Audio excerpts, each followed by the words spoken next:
ஒரு மனிதன் சிலைக்கு கடவுள்னு நினச்சி நம்ம அர்ப்பிக்கிறோம், தப்பே இல்லை. லிங்கத்துக்கு பாலாபிஷேகம், நெய் அபிஷேகம், தீர்த்தம் எல்லாமே நம்ம பண்ணுறோம், தப்பே இல்லை. கோவிலையும் பண்ணுறோம், வீட்லேயும் பண்ணுறோம். வீடும் கோவில் தானே, உடலே கோவில்னும் போது வீடு எப்படி கோவில் ஆகாமல் இருக்கும்? தப்பே இல்லை. சரி, ஓகே. இதில் அவர் யாருக்கு நீங்கள் செய்கிறீங்க? யார் அவர்? கடவுளுங்க. கடவுள் யார்? bro, it's very wrong bro. சின்ன வயசுலேருந்து இந்த ஒரு ஆன்மீகம் அப்படின்றது ஒரு மனிதனுக்கு பிறவியாக வரும். இது ஒருத்தனுக்கு ஒரு பிறவியில் வராது. அதனால் நான் இங்கே எந்த மக்களையும் தப்பு சொல்லலை. பட் இந்த ஒரு உண்மை தெரிஞ்ச பிறகு கூட நம்ம அந்த உண்மையும் விட்டுட்டு வேறு பார்டர்லேயே வாழ்கிறோம் அப்படின்னா அது கொஞ்சம் கேஸு. நம்ம மாறவே கூடாதுன்னு நம்ம ஈகோ நம்மளை தடுக்குது. இப்படி இருந்தால் தெய்வத்துக்கும் நமக்கும் பிரிட்ஜே வராது, கனெக்ஷனே இல்லை. தெய்வம் நம்ம விட்டு போயிடும். அதாவது ஆத்மா.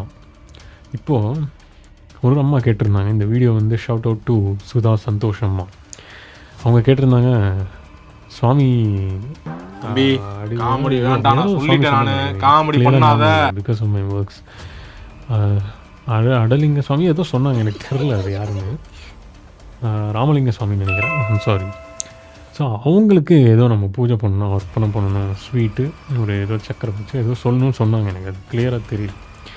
அது செஞ்சாங்க. அவங்க கேட்டாங்க, சுவாமி சாப்பிடுதா அப்படின்னு. அப்புறம் அவங்க சொன்னாங்க, அதுக்கு தெளிவு சுவாமி இது சாப்பிடாதுன்னு நமக்கு தெரியுது, நம்ம அடுத்த ஜெனரேஷன் என்ன சொல்லிக் கொடுக்கணும் அப்படின்னு கேட்டாங்க ஒரு தாயா. ஏன்னா அடுத்த ஜெனரேஷனு லாஜிக்கான ஜெனரேஷன்.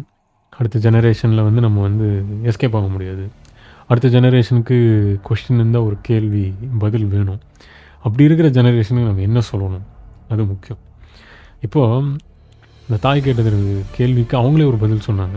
இந்த மாதிரி இதெல்லாமே அந்த காலத்தில் சாப்பாடு கிடைக்காது, அதனால் சாப்பாடு வைக்கணும் போல் எல்லாருக்கும் அப்படின்னு நினச்சாங்க. அது ஒரு விதமான ஒரு இது.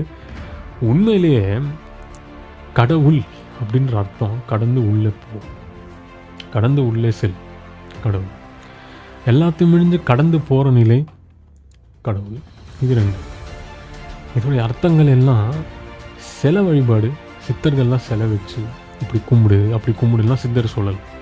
சித்தர்கள் சொன்னது யாருக்குன்னா, 9 வயது குழந்தைங்கள் வரைக்கும் நீ கோவில் போய், கோவில் ஸ்டார்டிங்லேருந்து விநாயகன் சிலையிலேருந்து, விநாயகன் அப்படின்னா என்ன? மூலாதாரம். அவருடைய சம்ஸ்கிருத அர்த்தமே மூலாதாரம் தான். எல்லா மூலத்துக்கும் முதல்ல ஆதாரமே அவர் தான். அந்த ஆதார் கார்டு மாதிரி நீ இல்லைன்னா ஆதார் கார்டுனா உன்னை தத்திடுவான், இங்கே இருக்க முடியாது, எல்லாத்துலையும் நீ லாக் ஆகிடுவ, கேஸ் ஆகிடுவேன். அந்த மாதிரி ஆதாரமே அதுதான். உன் சிருஷ்டி, உன் ஆரம்பம், உன் விநாசனம் எல்லாத்துக்கும் உன் மூலாதாரம் தான் ஆதாரம். அந்த ஆதாரம், அந்த பேஸ் சக்ரா, இந்த சக்ரா திறக்கும்போது அதாவது ஒரு யானையோட காது பார்த்துருக்கீங்க எவ்வளோ பெருசாக இருக்கும். அது எப்படி ஓப்பன் ஆகி விரியுதோ, அது நீங்கள் பார்த்துருக்கீங்க. குளிக்கும் போதெல்லாம் யானையோட காது இப்படி மூடிட்டு இப்படி இருக்கும். அதோடைய ஒரு ரெசம்பிளன்ஸ் தான் அந்த மூலாதார சக்கரம். அது ஒரு விநாயகன் யானை போல வடிவத்தில் அது திறக்கும். இது இது ஹையஸ்ட் சயின்ஸுங்க. இது ஏதோ நம்ம ஜஸ்ட் ஒன் வேர்டில் இப்படி சொல்லிட்டோம். எத்தனையோ மகான்கள், சிவன் அவங்கெல்லாம் பயிற்சி பண்ண, அந்த ஆதியோகி, சப்த ரிஷிகள் இவங்கெல்லாம் பயிற்சி பண்ணி, பல சித்தர்கள் பயிற்சி பண்ணி எல்லோரும் ஒரே விஷயத்தை தான் சொல்லியிருக்காங்க. ஒருத்தவங்க கூட வித்தியாசமாக சொல்லலை. இதுதான் நீங்கள் நோட் பண்ணணும். மனுஷன் சொல்கிறதுக்கும் மகான் சொல்கிறதுக்கும் வித்தியாசம் இருக்குது. மனுஷன் ஒரு செகண்டுக்கு மாற்றிக்கிட்டே இருப்பான்.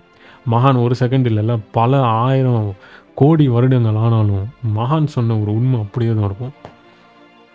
இதான் மனுஷனுக்கும் மகானுக்கும் வித்தியாசம். மனுஷனுக்கு மனம் இருக்குது, மகானுக்கு மனம் இல்லை. அப்பேற்பட்ட மனம் இல்லாத மகான் சொன்னதை ஃபாலோ பண்ணுங்கன்ற மக்கள் என்ன சொன்னாங்க?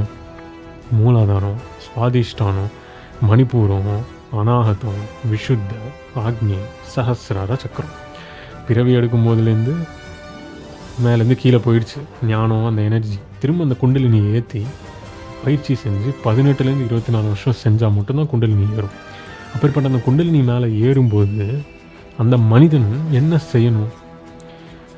ஒவ்வொரு ஸ்டேஜ்லேயும் ஒரு ஸ்டேஜும் கடந்து போகணும். இது ஒரு சின்ன குழந்தைங்க எப்படி நீ சொல்லி புரிய வைப்பேன்னா, கோவிலுக்கு போ, அதுவும் பழமையான கோவில். இப்போ எதாவது அது இதுன்னு கட்டுற கோவில் இல்லை, பழமையான கோவில். பழமையான கோவிலுக்கு போயிட்டு முதல்ல விநாயகன் தான் இருப்பார், மூலாதாரம். 2வது ஒரு குளம் இருக்கும், சுவாதிஷ்டானம் தண்ணி. 3வது மணிப்பூரம், அக்னி எரிஞ்சுக்கிட்டே இருக்கும். 4வது ஒரு நந்தி உட்காந்துக்கிட்டே இருக்கும். அதுக்கடுத்து விஷுத்தம், அக்னி. அந்த கடவுளை இருட்டில் தான் வச்சுருப்பாங்க. இந்த இறைவனை இருட்டில் தான் ஏன் வைக்கணும்? டியூப்லைட் போட்டு 1000 வாட் பல்பு போட்டு வைக்கலாமே, மெயின் ரோட்டில் வைக்கலாமே, எல்லோரும் கடவுளை பார்த்துட்டு போவாங்களே ஃப்ரீயாக. ஏன்? ஒரு தெய்வ ஸ்தலம்னா இறைவனை இருட்டில் தான் பார்க்கணும். அதுவும் அவன்கிட்ட வந்து இறைவனை தொட்டு பார்க்க கும்பிட்டு கொடுக்க மாட்டாங்க. இறைவனை தொடவே முடியாது. புரோகிதர் தான் தொட முடியும், அதை கழுவ முடியும், இது பண்ண முடியும். அது சிலை வழிபாடுக்கு. அதுக்கு நான் வரேன். இப்பேற்பட்ட இறைவனை ஒரு மனுஷன் பார்க்கணுன்னாலே தெய்வ திருஷ்டியில் அதுதான் இந்த 3வது கண். அது இங்கே இல்லை, அது உள்ளே இருக்குது, சென்டர் ஆஃப் த பினியல் கிளாண்டில் இருக்குது. இந்த கிளாண்ட் திறக்கணும்னா அதுக்கு நீ கிரியா குண்டலினி செய்யணும், நல்ல குருவை பிடிக்கணும், பயிற்சி பண்ணணும். அப்படி அது பண்ணும்போது அது திறக்கும். இதுக்கு தான் அந்த கோவில். இது ஒரு 9 வயசு வரைக்கும் இருக்கிற குழந்தைங்க கோவிலுக்கு போகணும். கோவிலுக்கு போய் அம்மா அப்பா அதை சொல்லிக் கொடுக்கணும். பேசிக். அம்மா அப்பா தெரியலன்னும் போது ஒரு குருவை கண்டுபிடிக்கணும் அம்மா அப்பா.